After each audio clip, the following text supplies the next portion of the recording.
If you've ever gotten lost in a book and figured out how you feel, what you feel, and what to do about it, and it felt like it was a form of your healing, then you've done bibliotherapy. Today, we're going to dive into bibliotherapy, poetry therapy, and expressive art therapies with the Emely Rumble, licensed clinical social worker. We're going to learn a little bit more about how stories help us heal and how repossessing the stories of our lives helps us heal too.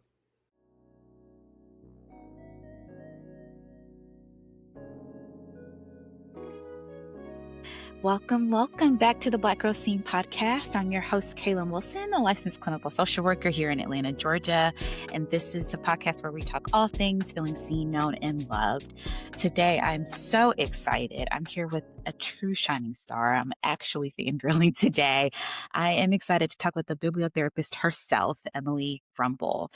Emely Rumble is a proud Afro-Puerto Rican healer and distinguished licensed clinical social worker, school social worker, and seasoned biblio psychotherapist. She's been in the field for over 15 years and has truly transformed lives.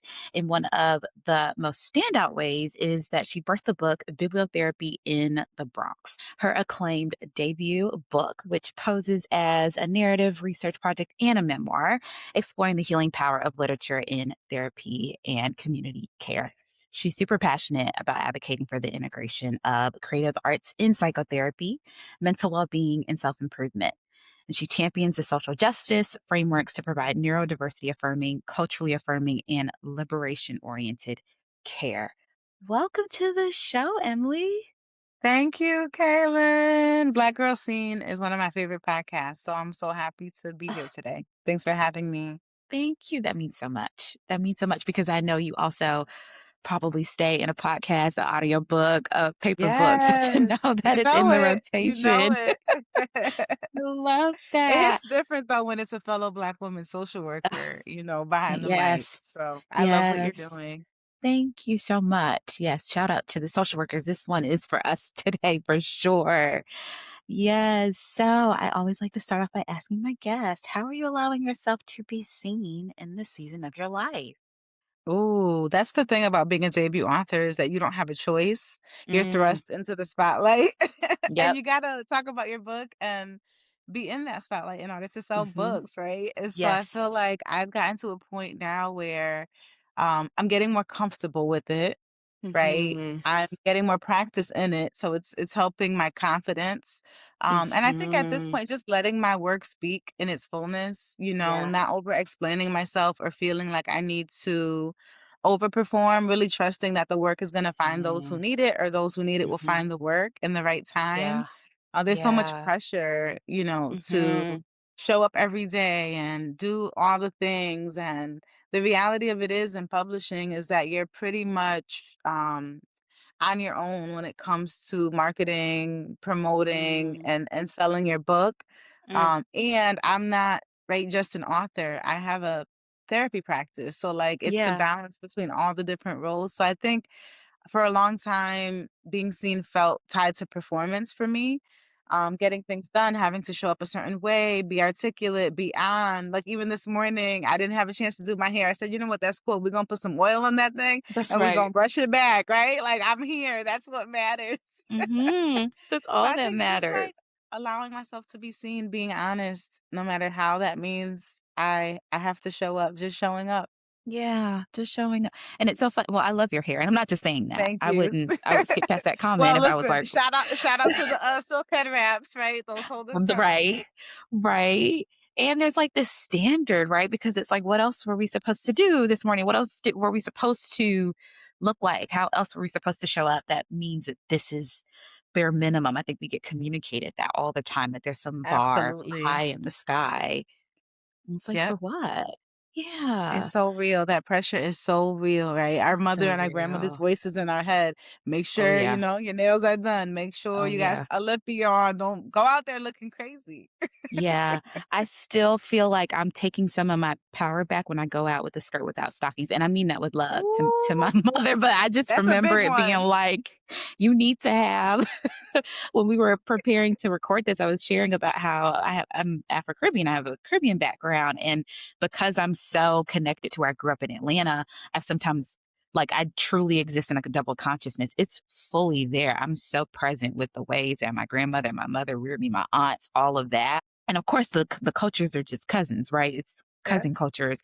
But there's some things where I'm like, "Man, I could not do this as a kid. Like, I would be in trouble." And now we Certainly. get to choose. Now we get to choose. So that just makes me think about how much you had to be seen in order to write this book. Tell us about that. Tell us about how you wrote a story about using stories to heal, but shared your story in that book. Absolutely. That was my editor, honestly, because I had Mm, approached this book more like a guide or a mm, manual with, like, of course, anecdotes and case studies spread in there about how therapists can use bibliotherapy to help support a therapeutic process with a client. And my editor was like, "Oh, we need to know the bibliotherapist behind the work. You got to tell us your origin mhm. story. You got to tell us how you came to this work, and make Yeah. it uniquely yours." There's tons of people practicing bibliotherapy or people who have written books about bibliotherapy, but people want to hear from Emily, the bibliotherapist. And so we need to really like censor you.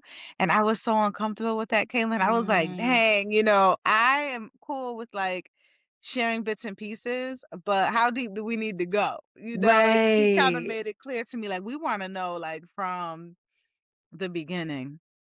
How Yeah. did reading inform who you became? How did you come to your Yeah. love of reading? How did it inform and nourish your identity development? And then how do you get to a point where it occurs to you to start using literature in healing practice? And so that's really where it Mhm. started. It was with her because I would have been completely fine Yeah. talking about my clients, talking about my Right. training, Yeah. right? Absolutely. But Absolutely. I'm glad though, right, that she did that because I think it makes it more real, it makes it more relatable, and Mhm. while I wasn't expecting memoir to be such a central part of the book, um, there is a different way that as a Black and Puerto Rican woman who was in foster care, who is the daughter of teen parents, who was raised with my grandmother, right, all these things, all of those intersections are pivotal to Mhm. understanding how I practice. Mhm. And also the community that I was serving. A lot of folks have asked me that, like, why keep the Bronx in the title? And it's like, because that's where I Yeah. became a healer. Mhm. Yeah. I wouldn't be the therapist that I am today if I wasn't working within those intersections in that community of the birthplace of hip hop and poverty and community violence Mhm. and grittiness Mhm. and scrappiness. And so we Yeah. talk about the Bronx like a character in the book because that's where it all went down. Oh my gosh, that's so true because our environments are characters in our lives. Like we interact with it. And I think you talked about that even in the book. Like, how do you connect with space as a part of your story? Yes. Yeah. And I think what I'm hearing you say too is like, it was easy for you to tell other people's stories, but embodying your own. That's where the push Yeah. really came in for you. Yeah, and Yeah. ironically, that's what I hear from people was their favorite part of the book. Like, everyone's like, "Thank you for the Yes. history and the context of Yeah. bibliotherapy," but, like, I loved the scene of you and your mom in the courtroom. I Yeah. love Yeah. and that really it's been Mhm. powerful to have readers share with me just, how impactful reading my story has been in their journey because I thought that was, like, maybe the foundation, but not the life of the party in the book, and so people are like, "No, Yeah. girl, to us, that was the life of the party, like, we wanna get back down into the roots," and it makes me think about that, how as Black women, especially those of us who are perceived as being successful or who have Mhm. reached a certain amount of acclaim or accolades, you and I both were licensed clinical social workers, there's kind of a distinction that even comes with those credentials, and Right. so people put us on a pedestal, Mhm. so I realized very quickly that people understanding, like, what it took to get there, Yeah. um, and that it wasn't easy and that it's still not easy, and, like, please don't, make me a myth because I'm not one, Yeah. and it's hard every day, which is another reason why I was so honest to share with readers why I chose not to continue down the credentialing path, Mhm. um, to become a credentialed bibliotherapist, and I did it my own way. I felt like it Yes. was really important to tell the truth and nothing but the truth so that people can then if you're gonna use me as a mirror or any source of, um, encouragement or glean any insight from my journey, then I have to tell you the truth about all aspects of the journey, so I don't know that there will ever be a memoir per se, but I do Mm. appreciate every reader who has told me, like, "Thank you for telling Yeah. us more Yeah. about yourself," because it really Yes. it makes the work that much richer. Absolutely. It definitely did for me, and I think that's a lot of what attracts me to reading because it helps you not feel alone, right? Like, there are parts of your story that I was like, "Ooh, yeah, mhm," right? Like, that Yeah. and sometimes that's your only gateway to connecting and realizing you're not alone, like, Yeah. truly. So I also appreciate it, and as long as I'm around, there's probably gonna be a memoir. I tend to push people to do Yeah. those things. So I'm gonna stay in your DMs about that. But I totally hear that. I'm curious, how would you retell? Because you were telling your life story, but you really did talk about books and literature and music basically helping to save your life. And so I'm curious how you retell that for us now, like how books became a partner in you. Absolutely. It all Yeah. started in school, right? Because every child has to go to school no matter what your circumstances are like.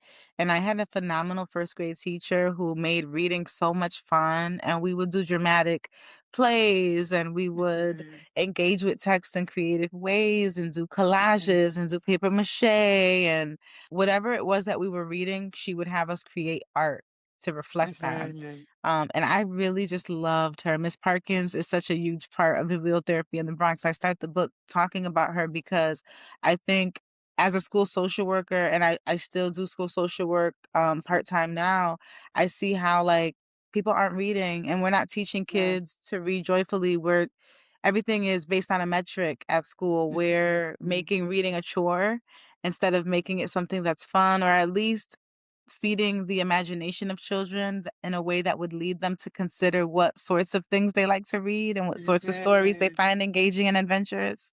And so I'm so lucky that I had Miss Parsons as a young girl because when life got really hard, I would always cling to a book. And the library was a Mhm. second home away from home for me. And my grandmother did not play. Okay, she was old school Mhm. Pentecostal, later on became Seventh day Adventist, Puerto Rican.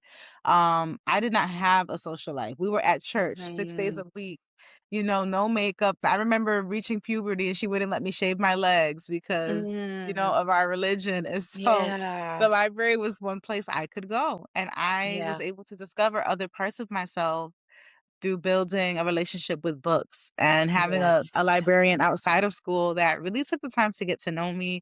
I would come in with my little red wagon and she would already have books for me, like, Emily, these are some of the new books we got in. I think you'd like this one, or check out, she put me onto Madeline, right? So Mhm.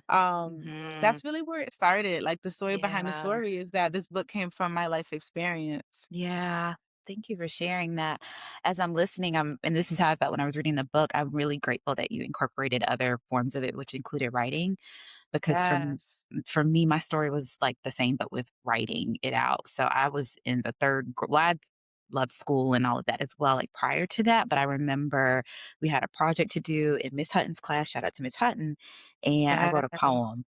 And I remember just being like, so I just I remember feeling like the lights came on in a way that day, Yes. and my teacher really enjoyed it, and she shared it with the class, and then I think so my dad was not able to be present in my life for the majority of my upbringing, and I remember telling my mom about it, and she let me know that my dad was a writer and my grandfather was they wrote poetry, and so it was like this weird. I remember your story about the wolves. I don't think I saw physical signs of my ancestors or my loved ones, but I remember just embodying parts of them, and that was how Yes. I felt connected to them again. So I hear you that there's like we're so grateful when there's like a space held for you to like find the gift that was already there or find the love, the conduit to your healing, and then it just being like your healthy escape in those. Yes, that's so powerful. I love what you said. It felt like the lights came on. And then to Mhm, have that connection with your ancestral paternal line and to realize that your mhm, father and his father were mhm. poets. I mean, I'm sure that that became a bridge for you. That's a beautiful Yeah, origin story. Maybe you it got a did. book. I'm just saying.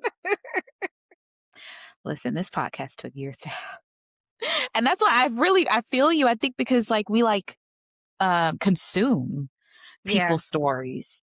And I think that's what's so wonderful about bibliotherapy, that we get to partner with people, but like the bravery that goes behind telling your story is like Yeah. Lots of it's courage. it's a lot of courage. Can you talk a little bit more about that, like the vulnerability? Because this is we're wanting to like dance with like we have a story, but there's so many of us who do not possess our stories because Right. it's like scary too. Can you talk about Right. that level of vulnerability, being able to possess your own Yeah. story? Well, I will say as a young girl, I was an oversharer, right? Mhm. Because that's how I got my needs met after my grandmother died. Yeah. I found that I needed to be super like just like I have these needs wherever I went in order to get them met. And it made me the kind of writer where I would overtell. And what was Mhm. beautiful about working with my editor, and also shout out to Chloe Kane editing, because I hired a Black woman editor Love it. outside of my publisher to work with, because it was so important to me to have a Black woman lay eyes on the manuscript before it was Yeah. finalized. Yeah. Working with my editors, I thought about this book more like a screenplay, because in Yeah. a screenplay, you're choosing which scenes to show. Yes, you're Yeah. telling the story, but you're being very intentional around what does the viewer need to consume in order to understand the Mhm. story. And so it started shifting my mindset from, oh my goodness, I have to like tell my whole story and put it all out there for the world in this Yeah. book, to Mhm. wow, I have a really unique opportunity to connect with readers and to help people heal through life events that shaped me. So what Yeah. were those life events? Developmentally, what do I think y'all need to know about me that led me to become the therapist that I am today? So we see me and my mom in the courtroom during my emancipation. We Right. see me walking home in the rain, unattended, unalone, but also like empowered with new possibility, because my mother granted me my emancipation despite how hard it Yeah. was for her to make that choice. We Mhm. see me in my first year as a student at Smith College School for Social Worker, who was placed in the Bronx working at the day treatment facility for adults with schizophrenia and other severe Mhm. and persistent mental health disorders, Mhm. where I am actually quite at home. And Yeah. my field director is surprised, because she's like, this is a Right. really tough internship for a first year. And then you see me home alone with my aunt, who was diagnosed with paranoid Mhm. schizophrenia prior to her diagnosis, but also Yeah. seeing me as a vulnerable little girl who is being babysat by her while Mhm. she's undergoing her episodes. And I have to learn how Yeah. to navigate that with Right. no support. And Right. so this is where the story really begins. Is like, okay, how can I tell a true story that's going to give Mhm. enough insight into what's going on that I'm Mhm. navigating, that informs who I become, that's not like overdoing it, right? I Hmm. don't want to get into all of the trauma, right, that I've been through, because the Mhm. reality of it is that it's a book. So I Mhm. have to shape it. And also, like, y'all Mhm. don't need to know every single Yeah. traumatic event that I've ever Yeah. been through. It's like possessing your story doesn't mean exposing the whole thing. Ooh, write that down. That's so Yeah. well said. That's so well said. And I think that goes for any story, right? Not just the stories we write, but also like the way Mhm. that we connect with others, right? Trust Yep. is earned, not given. And so you're not gonna Right. go out and like share your deepest vulnerabilities with just anybody. You have Mhm. to be aware of time, place, and person. Who are you Absolutely. sharing your story with? Can they hold your story? The minute that someone Mhm. shows you that they cannot hold compassion or Mhm. grace for you, Mhm. how do you decide to peel parts of yourself back? It's a dance of intimacy. It took a lot of courage. It takes a lot of courage. Every time I Mhm. have another conversation like the one we're having Yeah. today, Yes. I'm revisiting the part of me that sat down at that desk to Mhm. write and wasn't sure how it would be Mhm. received. And it Yeah. hurts too, because I know many Mhm. people say authors do not read your reviews. Avoid Mm. Goodreads like your life depends on it, because your mental health does. And I'll Yeah. never forget the first time, like my pub week, I made the mistake of going on Goodreads, because I'm also a book reviewer, so I use Goodreads a lot. And I had seen that, I'm sorry, this was the week prior to my pub week. Mhm. Somebody had just given it 1 star. Like the book wasn't even out yet. They hadn't even read it yet. They wrote nothing. she just felt like it was necessary to log on and give my book 1 star. And when I tell you, Yeah. I was so hurt. I don't know this person. Oh, right. Clearly, Right. she wanted to hurt me or hurt the outcomes Yeah. for my book. But when I went to her page, she was a white woman, Mhm. professor somewhere, and the only other book she had given 1 star that she also did Mhm. not read was the Mhm. autobiography of Malcolm X. So I Ha. said, "Oh, I'm winning. I'm winning, Exactly. okay." Exact context. Feedback needs 'Cause I put it context. into context, but that's what I mean by, like, your Yeah. story isn't gonna be understood, by everyone. Mhm. Some people aren't gonna like that Mhm. you chose to tell it, Yes. right? I've received negative feedback from people that I thought were supportive of this book because I said things in here regarding my Mm. experience with certain Yeah. organizations, um, that people didn't like that I said that, right? And Yep. it's like, okay, you have a right to Yeah. feel how you feel. It's my book. So when you write your own book, Yeah. then you can decide what you want to say. But this is my Yeah. story. So owning that Right. unapologetically and Mhm. being courageous with it and knowing that I don't have to, again, over explain, this is my truth and your truth might be Yeah. different. And that's cool. But like, this is Absolutely. mine and standing 10 toes down on it. Absolutely. Like, that's so powerful, and I'm glad you did that because then that's not being seen if we are, like, editing and censoring our own story for other people's comfort. That's not Right. being seen. That's actually still its own form of hiding. Like, we can be perceived, we can be viewed, but that Yes. doesn't mean we're really actually known and connected with because are we being radically honest? No. Yeah. Yeah, I And you hear as a that. therapist know how hard it is, right? Mhm. It For is. us to be radically honest. It Some clients take is. a year into therapy before they can truly get down to the bones Mhm. Try of 5. a thing. Right. And it's the same for all of us. I think that's what's so, powerful about books like yours because when they're written from a healer's perspective I heard you earlier, you were talking about, like, "I don't wanna be put on a pedestal, don't make me a myth." This humanizes you. And we Yeah. forget, especially as Black women, that, like, you can be human and still be a hero. Like, you can be both. You are still the hero of your life because you chose to save yourself and show up for yourself. And you still get to be human and you get to be both. But typically, it's Yeah. like split. And it's like you're either idealized or you are seen as less than. And both Yes. of those are just, that's not ultimately what it's all about. Yeah. Dr. Linnell Plummer just released a book, on I forget the full title, but it's a book on counseling Black women, Mhm. and I've been in practice for over 15 years now, but that book still gave me so much language to understand why it's hard for us to allow ourselves to be seen. I Yeah. mean, we that's a privilege that is not afforded to us. Respectability politics do impact us in unique ways. And Mhm. I'm also right now reading Backtalker. It's the memoir of Mhm. Kimberly Crenshaw, the founder of Yes. intersectionality and critical race Yes. theory.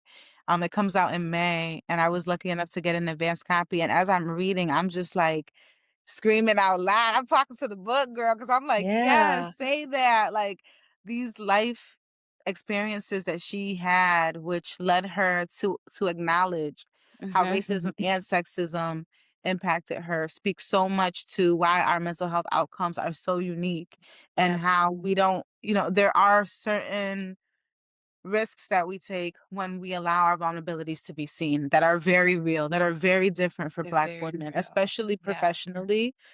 And so that's something that I also had to reconcile with and I still Yep. wrestle with because Yeah. it's also changed the way that I practice, right? Like my clients could read Yeah. this book. Now they have a little extra insight and information into who I am Mhm. behind that third veil, which I'm not a Mhm. blank slate therapist anyway, but it is so much of the Mhm. way that psychoanalysis works Yeah. and the way that we're trained. And so that's Mhm. also a unique piece of this in terms of being seen and putting yourself out there in a book.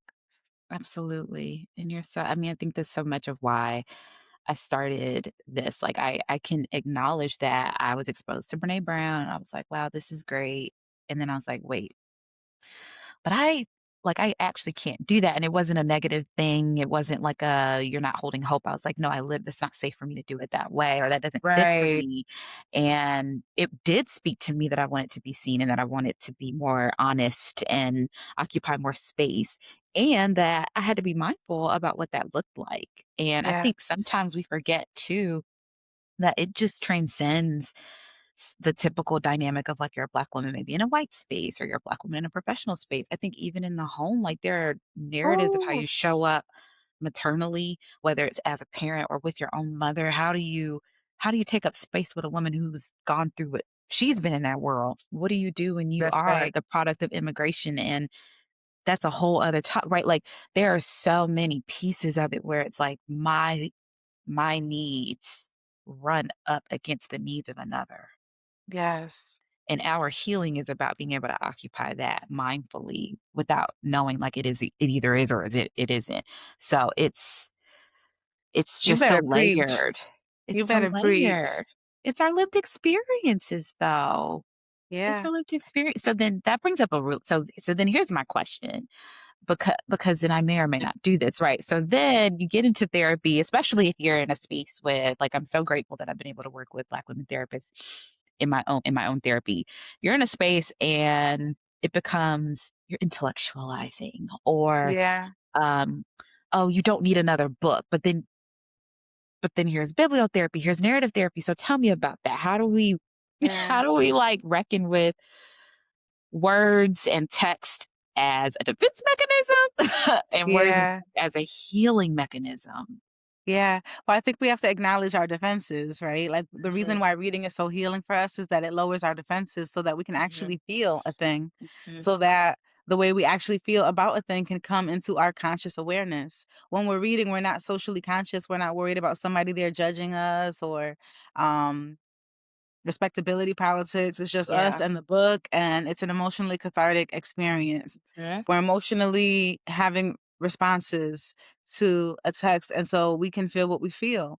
I think mhm, you're right too that intellectualizing absolutely can be a form of mhm, distancing ourselves mhm, emotionally. But what I have found, particularly because most of my clients are Black women, mhm, or Afro Latina women, is that for some of us, we need to understand something intellectually before we can allow a feeling response to happen. mhm. And I think that might be because of the way our defenses are set up, right? That Yeah, like we have to be able to absolutely. analyze it Mhm, before we're like, "Oh, crap, that is mhm, messed up," or mhm. I feel that's unfair, that's something that I went through, and, like, Yep. this is really hard to think about, but let me reflect on what's coming up for me as I read.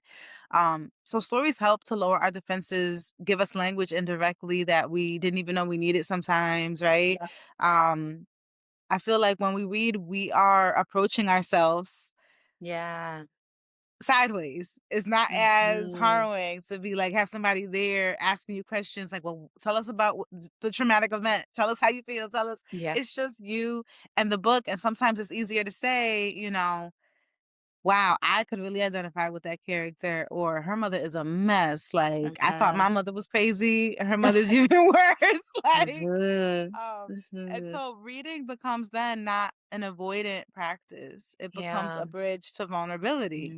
And Mm, that's what I mhm. always tell folks who ask me this question about, well, isn't, reading or reading all the time or escaping into books all the time a form of intellectualization? And I'm like, it really depends on who you are talking to, because yeah, there are some people who Yeah. strictly read for pleasure. They're not interested in reflecting or seeing themselves through the lens of a character, and so that's Mhm. not bibliotherapy.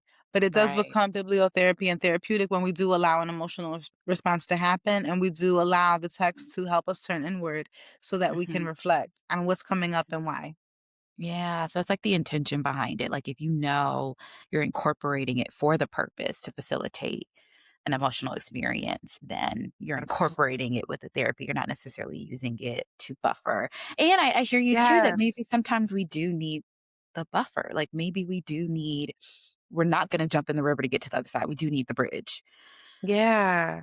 And Yeah. so much of bibliotherapy, clinical bibliotherapy, Mhm. like the emphasis is on the discussion piece. You read Mhm. something, you have an emotional response, and then you have a guided discussion. Whether that guided discussion is between you and your therapist, you and your pastor, you and your book club, you and your Yep. journal, right? Yeah. It's about the reflection practice that comes after emotionally engaging with a text.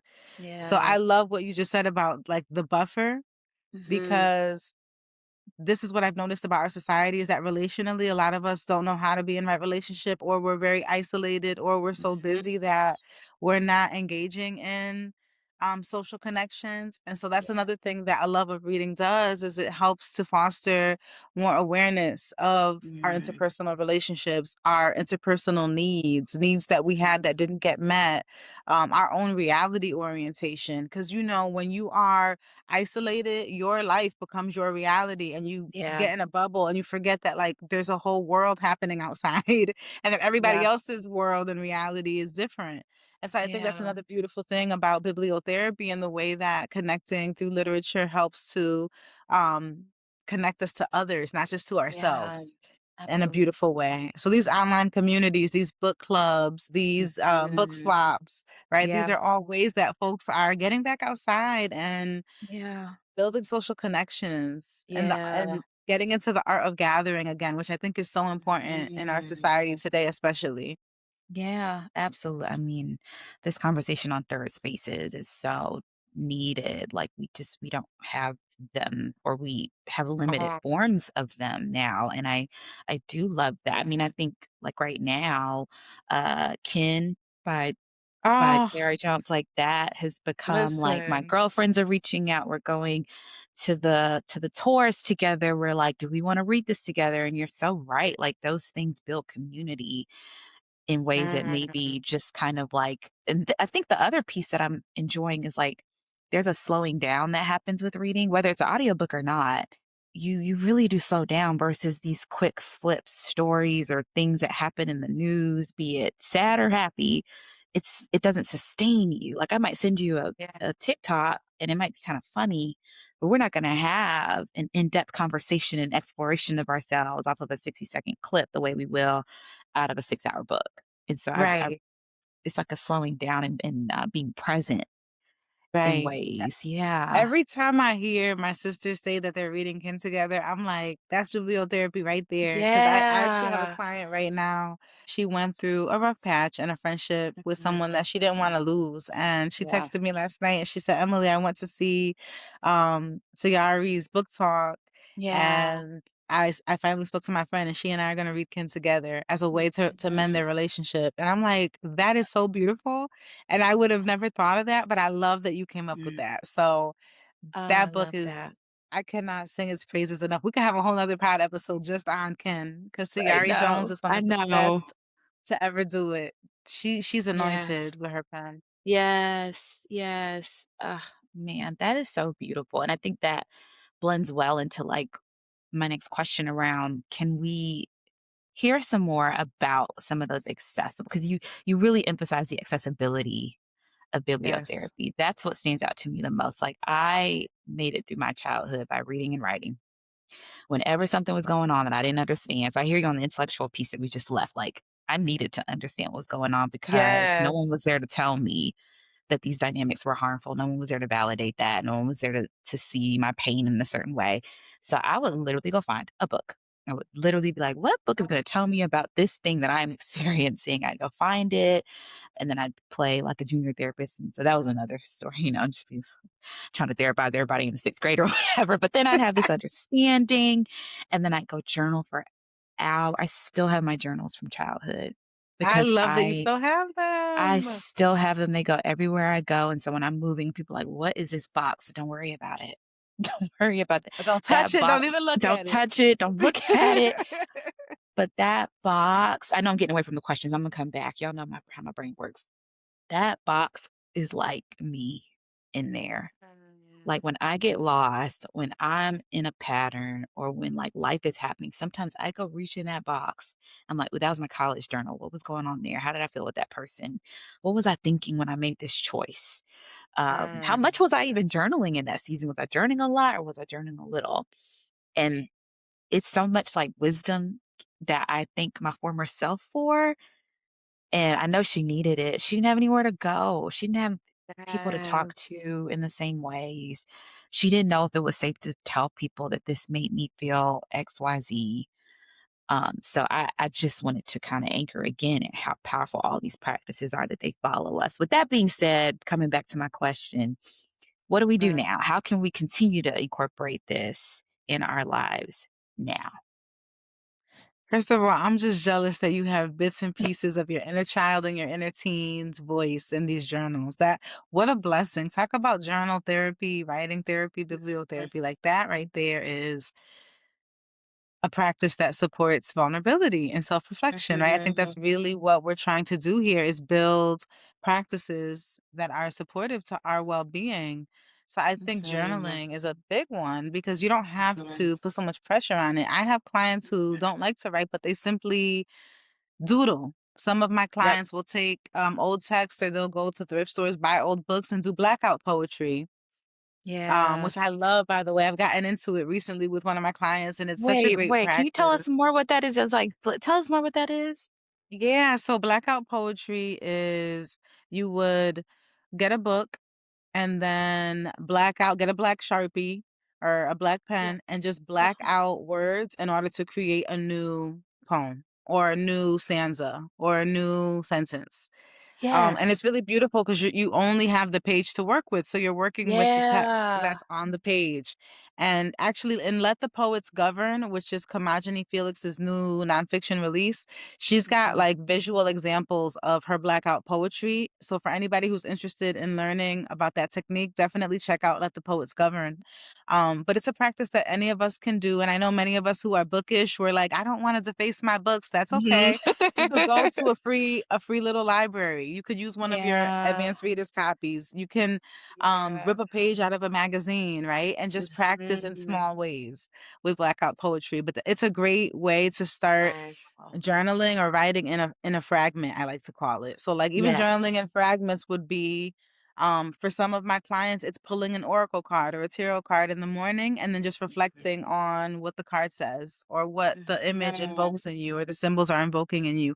You don't always have to sit down to write a Dear John letter, right? Or to Yeah, reflect on something right. deep within yourself. Sometimes it's just the practice of Yeah. stillness for 2 to 5 minutes. Write something Yes. I down. always You tell my hear clients, you something. don't have to be Moesha.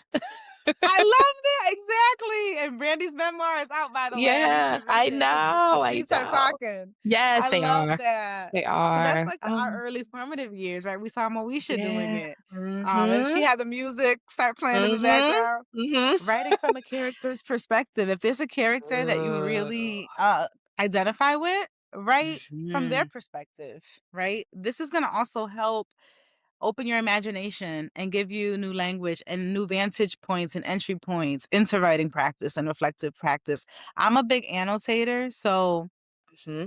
for me, I wasn't always because I was very much like, I want to be able to resell my books. But as I've gotten older, as my book collection has grown, and as I've just developed a deeper practice of bibliotherapy with my clients. Mhm. Annotation is like a really big thing for me now because I'm trying to capture scenes, stanzas, Mhm. language that are going to help particular kinds of clients with particular kinds of emotional ailments. So I love to Mhm. annotate books with my reactions. I buy a Yeah. bunch of like stencil sets, people who are into typography and collaging Yeah. and things. You can buy stencil sets and use it in your books. Like if you flip through my books, you'll see I've got like certain things underlined, certain things with like hearts or Yeah. stop signs or so I've had a lot of fun with like different ways of annotating my books. Just Yeah. reading aloud to yourself sometimes, and I do this. I did it this morning with Mhm. my teen client.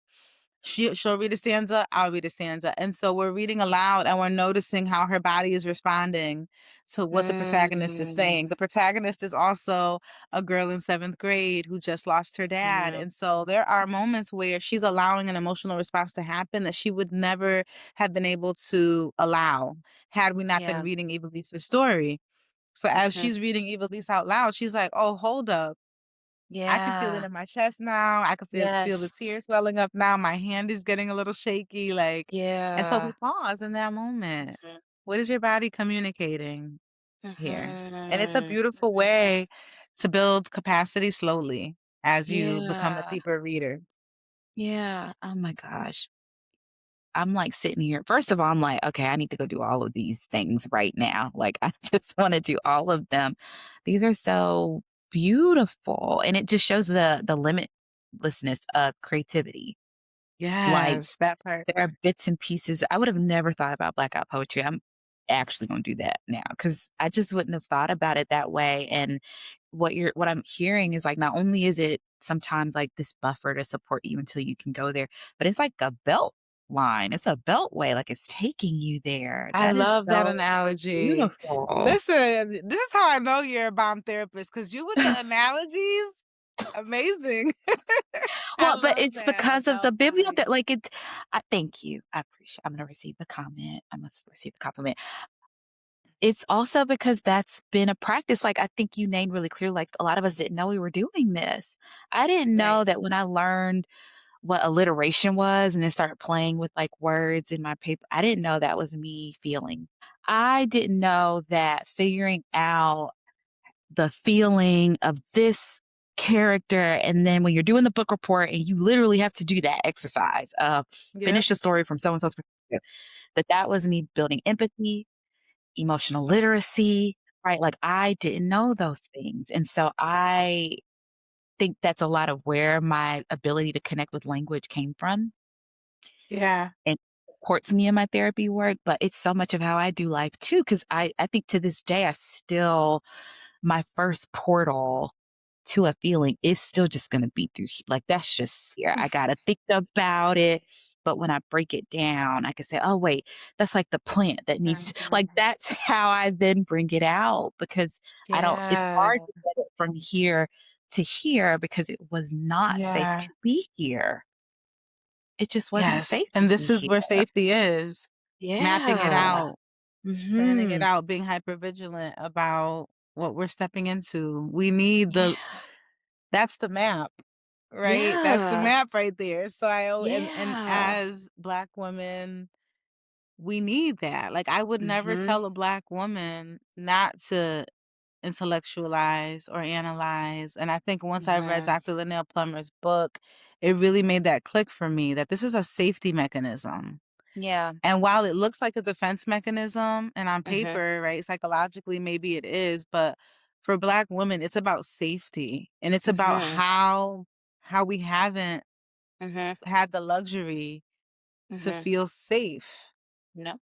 in many environments, in these Yeah. institutions, Yeah. in intimate relationships, like, Mhm. and then it makes you think, well, what does me feeling safe require? And Yep. that's where the fun stuff happens and the deep healing Mhm. happens because and this is why I Mhm. love that the girlies are reading more romance. Like there's so Yes. many Black romance readers. We got Kennedy Ryan, we got Tia Williams Yes. writing stories where Woo. Black women are just loved and adored and protected and nourished and doing whatever we want to do, right? Like I love Yes. that for us. I love that for us. Yes. I think about what if 14-year-old me could have read a Kennedy Ryan Mhm. romance? What? Because when I tell you, like now, because then it messed me up because I loved 7 Days in June so much, but then I loved Ricky White. So I'm in That love book. with that book because the way I felt in that book, I think I'm comfortable naming, like, I think that so many of us are still moving toward emotions that we maybe haven't felt. Maybe some of us have not felt loved in a certain way, seen in a certain way, joy Right. in a certain way. There is an experience of love that I felt reading that book that I can't say I've experienced in my life. And so I'm like, shoot, if that's Mm, it, if it's in that book, I'll take it. So I was listening to a podcast where Tia Williams was talking about how important it is to do romance books, to read romance books. And people were like, oh, it's so unrealistic. And she was like, to whom? Right? And we have to right. start setting a new precedent about what romance and healthy romance and real love looks like, especially for Black women. And that did a lot for me too, because I think I also kind of rejected romance books as like, oh, that'll never happen. And like maybe some of Yeah. it a little, but like that never stops us from reading other books about other That's storylines. right. That's right. And I Oh, remember I growing love up that. seeing my mother in intimate partner Hmm. violent relationships Hmm. and then juxtaposed to how much she gravitated towards romance books, and I never understood it because 'cause I'm like, "You over here letting these men walk all over you and hurt you in these ways, and then you're reading these books where, like, these men would never," and I'm like, "Is that an anecdote to the suffering?" Or, like, because I would hope that it would mean you'd understand that you don't deserve to be harmed and what's possible for you. But I'm grateful that I had that model because even seeing my mother read solidified something in me about its importance that helped me gravitate towards books as a young person. So that in a way is generational healing because even though she didn't receive it for herself, she let me Mhm. know that it was possible. And now my daughter Mhm. will never have to question, Yeah. right? Like that, like no harm, no foul. We will not tolerate abuse of any kind. If Yeah. anything, like my daughter is 5 going on 15. She Yeah. knows, like she is a little princess. Her daddy loved the mess out of Yes. her. She get away with Yes. everything. Me and my son be sitting there like, for real?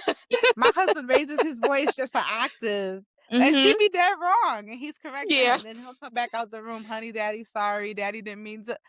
I'm like, but you know what? It's so beautiful in a way because I'm like, Yeah. wow, her standard is Yeah. gonna be so high, right? And Yes. she's gonna know nothing Yes. but that. And like I love that Yeah. for her. And I love that for her daughter, should she choose to become a mother, right? Yeah. Um, and so it's Mm. powerful.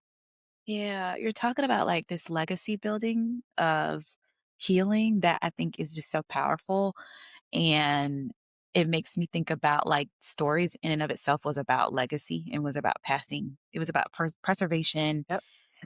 and passing things on, and so when we think about having to reclaim our relationship to romance novels or having to reclaim our relationship to journaling in whatever way, what would you say to someone who maybe heard what you just said and they're like, I want to pass on healing too, right? How do we get comfortable again with our story? Be it that we're okay reading more as a tool to heal or writing more, or even just like we said in the beginning, possessing our stories. What would you say to someone who wants to heal in this way?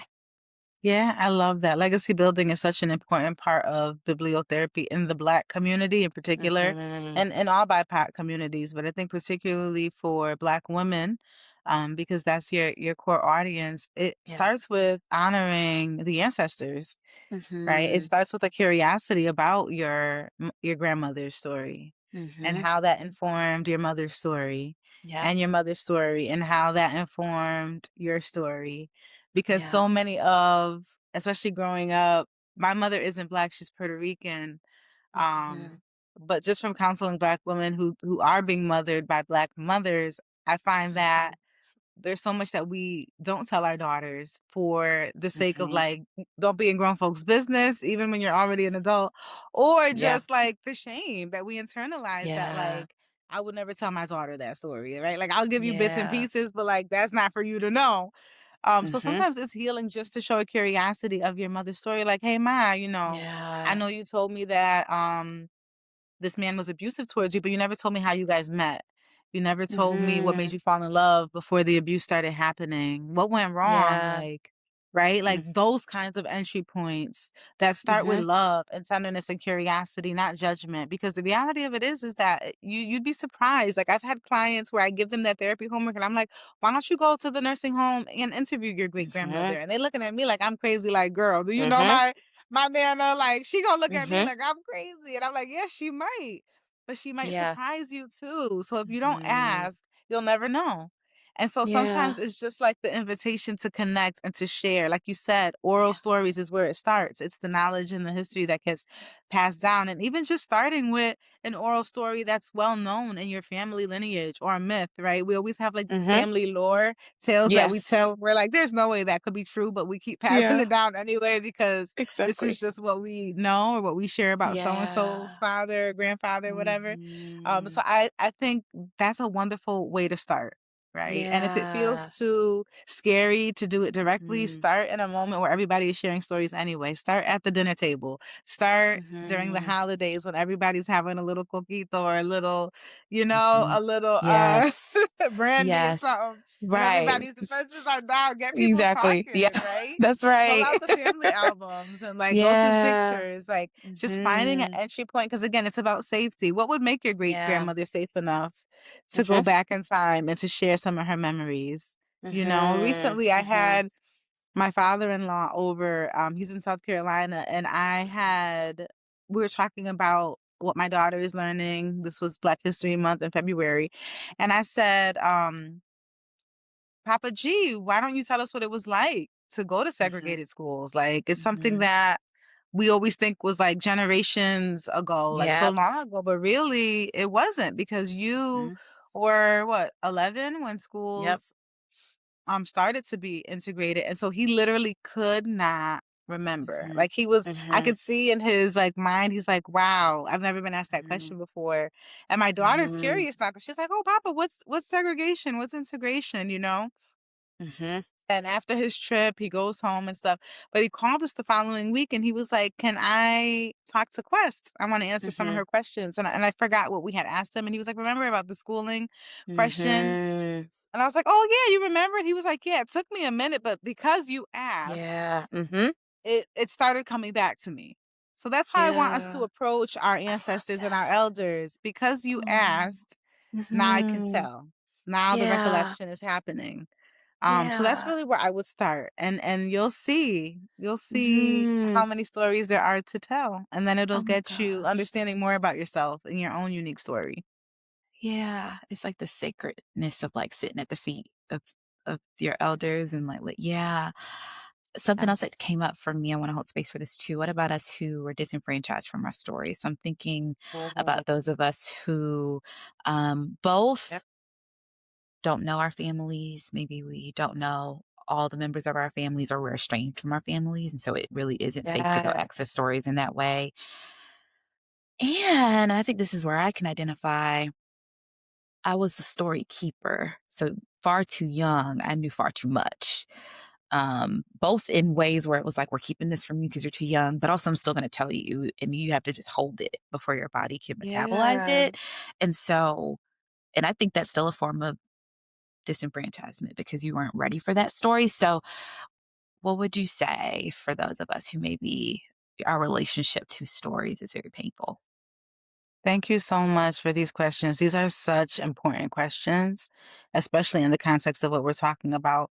For those who are estranged or don't know their Mhm, history, I would say start with the questions. You mhm, know, Rilke writes about this in his poetry where he always says, start with the questions first. Life is about honoring the questions. So what questions do you have, right? Like, have you mhm, ever taken the time to write them down? If you could mhm, interview an ancestor, or if you did know who your mhm, parents were, what would you want to mhm, know that you don't currently know? What would help to know that would fill in some blanks that would feel really mhm, healing? mhm, Um, and then go after filling in some of those blanks yourself. So, like a perfect example for me, because I grew up with my Puerto Rican family.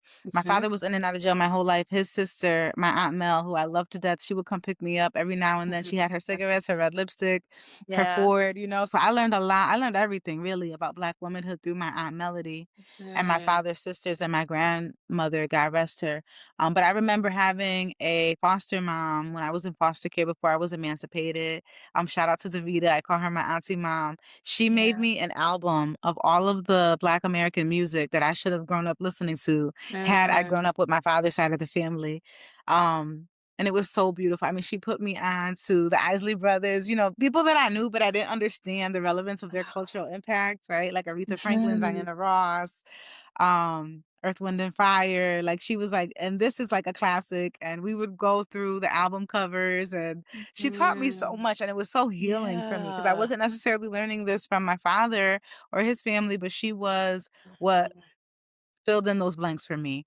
And then we would watch mhm. movies. Like we'd have movie night on Saturday mornings where she'd be like, okay, these are movies you need to know. So like, Yeah. even Yes. the hood classics she made me watch. Yes. Like that was Especially the hood so classics. healing. You know what I'm Yeah. saying? And so that was a way that she Yeah. enriched my racial identity development. And then I did the Mhm, same for her because her best friend mhm. was Latina and passed away when they were young. So like I taught her how to make ensalada de pacalao and I taught her how to dance salsa and merengue and bachata. So we were doing this healing Mhm. work together, even though she was an elder and I was a young person. So that's Yeah. really what I would say. And then a lot of it for me when I went to college and I decided to major in English language and literature, I made my major African American literature because I really wanted to study the legacy of Black women writers. And so my entire foundation as a bibliotherapist is the work of Audre Lorde, of Maya Angelou, of Toni Morrison. Um, And so I found ways to like nourish that in myself and to find the people, places, and Mhm. communities that would nourish it in me. And to your point about being a story keeper, especially when you're adultified and you're way too young to have to hold um this weight, I think is just the acknowledgement of what needs to be grieved in that. The childhood that you couldn't have because you were burdened with stories that were told to you before you were ready to carry them, right? Mhm. I think there's a lot of grief that many of us feel around being just overly burdened with things that as a child we should Mhm. have never known. We should have never had to carry. But especially Yeah. for Black women, we are adultified and all of the data and research validates that. Like we Yep. are not allowed to simply be little Black innocent girls. From the Mhm. moment that we start to have any sense of independence in the world or to appear Mhm. autonomous, we are adultified, right? Yep. Um, and I think we need to think really clearly about that and tenderly Yeah. about that. I think we Yeah. need to hold so much compassion for that child part of ourselves that Mhm. had to grow up really quickly and had to Mhm. come into the harsh reality of what this world is before we were even able to just enjoy our Mhm. childlike senses and being Mhm. able to just be kids without the burden of these harsh Mhm. realities. And so how do we do that? We do that by allowing our rage to be Mm. witnessed, felt, and moved Mhm. through. It's Yeah. not fair that everybody else was like kicking it, you know what I'm Yeah. saying? Having sleepovers doing this. And Yeah. meanwhile, I had to be up in there, Yeah. hearing details about so and so sexual abuse and how I need to Yeah. cross my legs, Mhm. and wear Mhm. stockings under my dresses because it could Yep. happen to me too. But I'm 5, 5. right? Yeah. Absolutely. And I work with college students, and my Black women athletes always tell me, they're like, it's baffling to me. I see people who can like fail, and it's kind of like meh. But for me, it feels like my life is out. Like Mm, there are some people who approach college as thing, and then the rest of us is like, this is the door to my family's safety, security, or even just my family being proud that they made me safe. Like that's the other yeah, thing we don't always talk about. We tend to think about those of us who maybe the financial tax comes with you, but then there's the emotional and social tax that comes after that, talk because we made about it it. financially and physically safe for you. So now you need to make it socially safe for us. Um, woo, we could just go into That's a so word. we could go into so we're gonna have to do this again. We're going to have to keep building off of this and keep having conversations because there's so much in it. Oh my goodness. Yes, I would love that. Before we go, I must ask, what are some of your top book recommendations that you would say for Yeah. any women, especially Black women, Black and Brown women who want to heal their relationship with vulnerability and owning their story? Absolutely. So you had asked me initially for like my top recommendations, but it always changes because I'm always reading with Yes. clients. Right now, I would definitely recommend Nasty Work by Erica Hart. This Ooh. is Resist Systems, Explore Desire, and Liberate Yourself. This is a newer Ooh. release I've been using with Black women clients, and it's absolutely phenomenal. For those of us who grew up in the church or who are decolonizing our faith, The Wounds Are the Witness, written by Yolanda Pierce, Black Faith Weaving Memory into Justice and Healing. And she writes a lot about the spiritual work of Toni Morrison, Black People Can Fly, period. And Yes. I just Yes. find this book, and it's a short read, but it's such a nourishing one. So cannot recommend this Yeah. one enough, especially as we're talking about being seen and allowing our wounds Yeah. air to heal. Any poem by Nikki Giovanni, the new That's book. We right. were just talking about blackout poetry.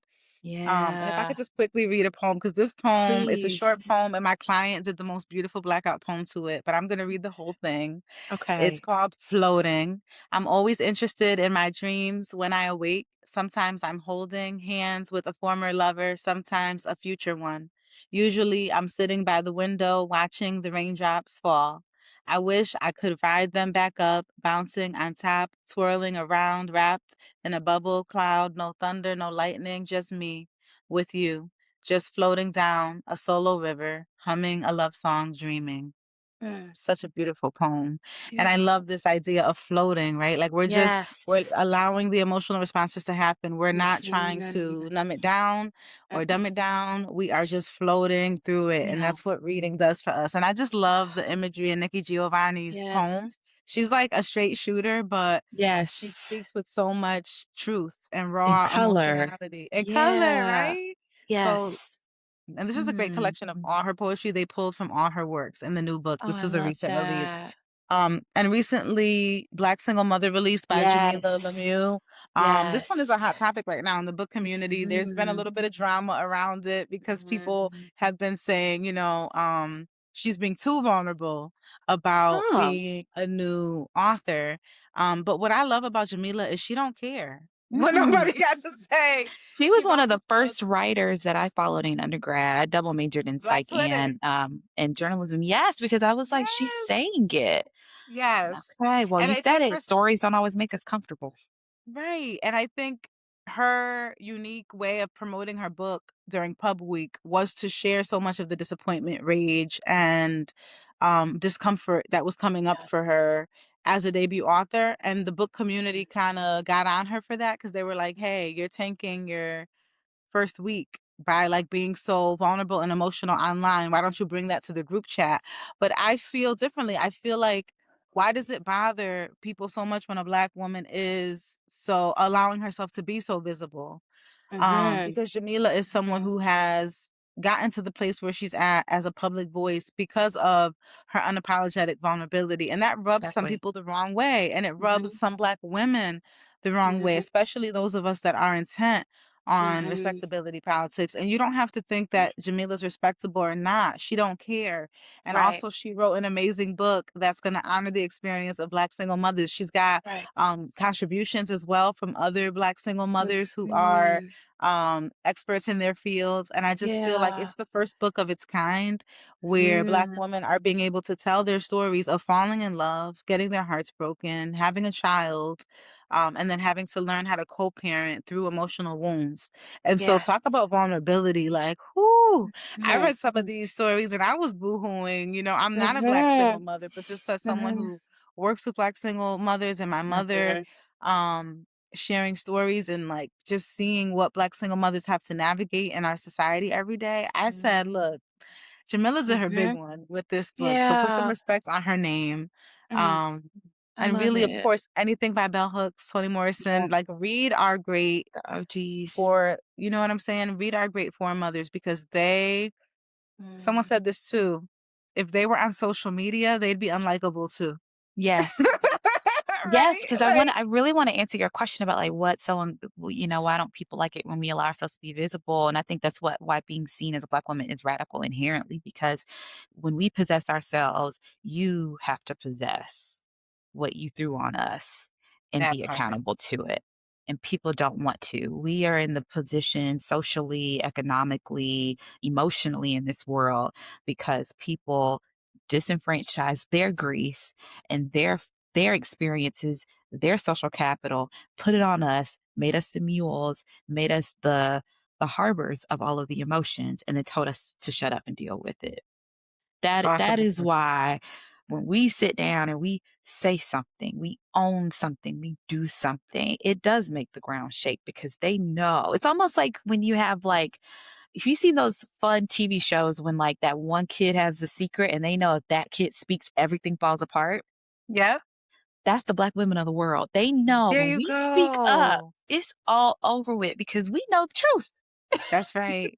That's And right. so embodying that truth is so powerful. And I like, well, number one, if you ever make a book club, please call me because I need this. Like, like I think we need this. Yes. And I think I it's like have an a book club, by the way. oh, It's well, virtual hit at the me up. moment. Oh, But I'm yes, I will coming. email you the links. It's virtual. I'm on Fable and Storygraph. I love it. And right now we're reading Writing Creativity and Soul, which I think you would love as a Yeah. writer. So yeah, I'll send you the links. Yes. My problem is I got too many jobs, so I don't be reading till summertime. But I'm still gonna join the book clubs and I'm gonna still because I just love like the gems I'm walking away with is how much this is our conduit to our emotions. This is our conduit to Yes. community. Right. And it's like our path away from being commodified, but being created again by ourselves. And I just like that's what I'm I love that. walking away with. I love Mhm. to end with, to the Black girl who, and I wonder what's your parting message to those listening with us today? What would you say? For those listening to us today, I would say thank you for listening. And I would say being seen isn't about telling everything. It's Mhm, about finding spaces where your story can exist without being reduced. Don't mhm. let nobody reduce you, and most certainly never reduce yourself. Keep Yes. growing and keep shining. Oh, can we put that on a t-shirt? I, I I like that love idea. that. I love that one, Emily. Thank you so, so, so, so much. And thank you for telling your story both in your book, in this space with me today, but just in living your life. Your life is a story of healing, and I appreciate you. How can we keep up with you, Emily? Yes, you can subscribe to my website. It's Literapy, LITERAPYNYC podia.com. You can follow me on Substack, Words of Wellness. You can follow me on social media at Literapy_NYC. You can join my book club, Readers Who Run with the Wolves, on Fable and Storygraph. And you can holla at me if you're in Massachusetts, because we just moved to Yeah. Western Massachusetts from New York. And I miss home every day, y'all. But if you're Mhm. in the area, definitely shoot me an email and let me know. Yes, thank you so much. Thank you for listening to the Black Girl Scene podcast. If you like this episode, please be sure to like, share, subscribe, and rate the podcast. And subscribe to the Scene Sunday newsletter, where I share a little bit more about the episode and I let you know when the next episode drops. And to the Black girl who is reclaiming her story, we see you and we thank you. Take care. Thanks for tuning in to the Black Girl Scene podcast. This podcast is meant for information purposes only and is not meant to substitute for medical advice. Although I'm a licensed therapist, this podcast does not establish a clinical relationship with you, the listener, nor does it replace a relationship with a licensed mental health professional. For more information and resources on finding a therapist or support, please visit www.blackgirlscene.com/support.